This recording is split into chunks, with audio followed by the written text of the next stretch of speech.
What's up, everybody, and welcome to this episode of Gearist TV. On today's show, we're going to be talking about the Zero cycling glove from Giro.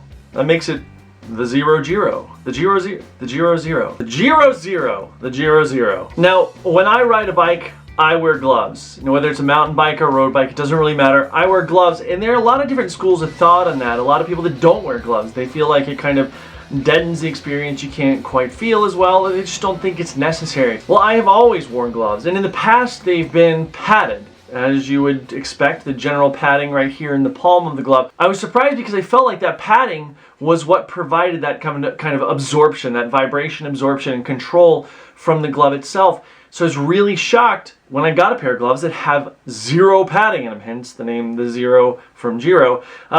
I was shocked at just how these things handled. So let's get into the review here. So before we talk about the glove's performance and how it worked in a practical basis, let's talk about the materials and construction. Right away, the palm of this glove is made from Pittards leather. Super incredibly supple. It's made from WR100X leather, and what this is meant to do is got micro venting. You can kind of see that pattern that's on the palm there.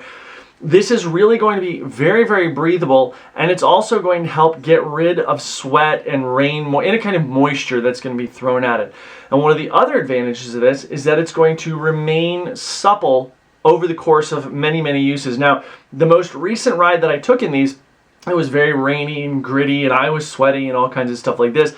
Yet I just picked them up before I did this review, and they're still incredibly supple. So it's really quite something, because it's like wearing a really fine Italian leather driving glove almost. It's pretty awesome. So on the back side of the glove here, or the upper, this is made from a 4-way stretch mesh, and you can see right here these are even some more open panels, this kind of 4-panel section here. This is obviously meant to give the glove breathability, because if you're going to wear a glove on a hot day, this is one of the places where you dispense the most amount of heat in your body, in your wrists and your hands and things like that. And so you really want to make sure that it's well ventilated or able to cool off efficiently. Of course, right here on the thumb, this black microfiber area that you can see there, we have the obligatory microfiber wiping surface, which is code for nose wiper. It's really well placed and a nice big element there. And then up here on the fingers, when you're taking these off, right on the middle and the ring fingers, we have these kind of finger holds to really be able to grip and tear away the glove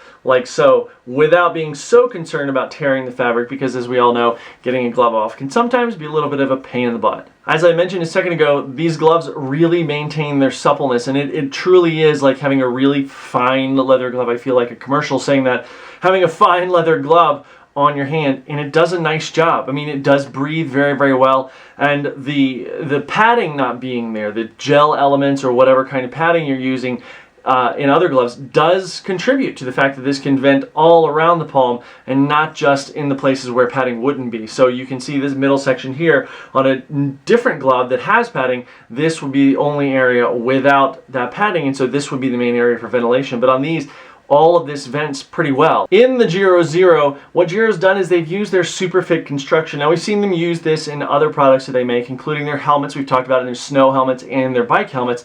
And in this, it's no different. What they've done is, rather than making a product, and this goes for helmets just the same as it does for this, rather than making a product that is meant to work independent of the body, it's meant to work with the body. And so in this case, rather than being a glove that is covering the hand, it's kind of a semantic difference, but it's a real difference.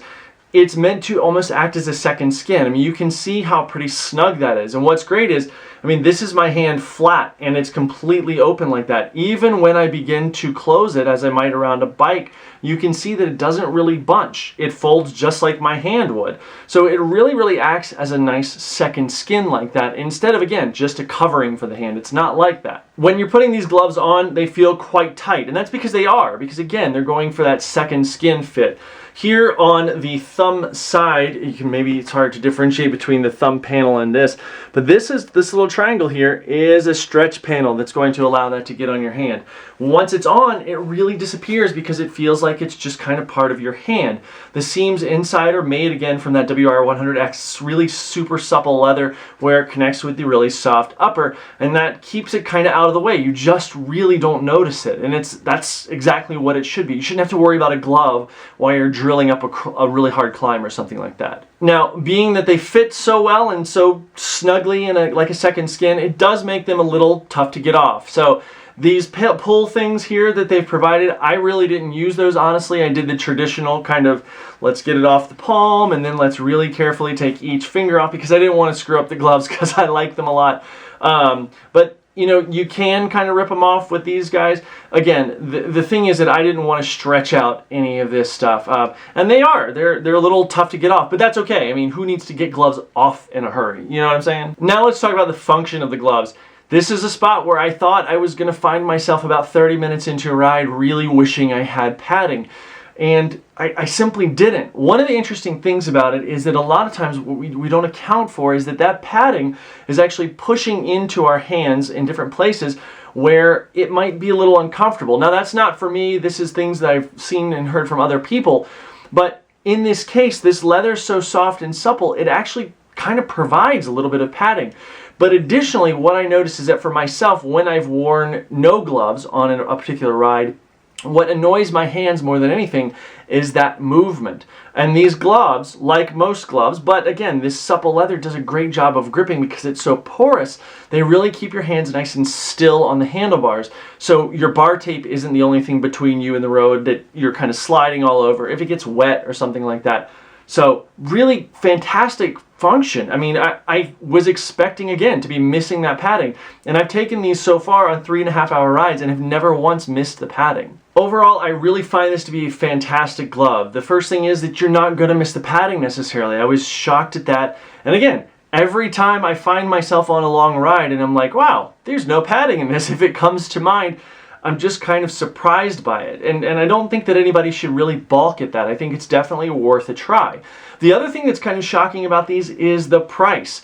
For such a high-grade leather that's on the palm of this glove and the construction and the fit that it has, they're only $35. Now, before you go thinking that $35 is a lot of money because you bought your last pair of cycling gloves at Walmart for 10 bucks, it's not. $35 is a great price, especially for something that is really well constructed, that's going to protect your hands and it's going to last a long time. Now, again, I'm not tearing them off by the finger pulls here.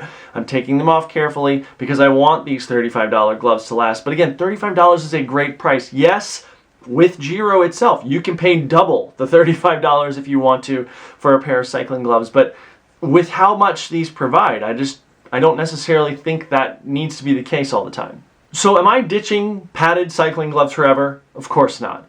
That would be crazy. I've got a lot of gloves upstairs that I really like to wear, that I really enjoy. But what I found in looking back at myself is that it's the more minimal padding that I really like. And there's no more minimal padding than this, shy of just your hand. So really, don't be afraid to try a glove without padding. You might be surprised what you find. So I'm curious, guys, do you wear gloves when you ride? If you do, are they full-fingered gloves? Are they fingerless gloves like mine? Do they have padding or no padding? What do you prefer? Leave your comments in the questions and comments section below. Thank you guys so much for watching this episode of Gearist TV. Please don't forget to like and favorite this video right up there and down over here and all that kind of stuff. We'd love to hear from you. Also, don't forget to follow us on all the social media. It's twitter.com/thegearist, Instagram @thegearist, Facebook/Gearist, all those places. Also, don't forget to subscribe to our YouTube channel. While you're at it, click on over to Gearist.com and be sure to check out all of our other videos. If you've got any questions or comment about this video or any video, don't forget to leave it in the questions and comments section below.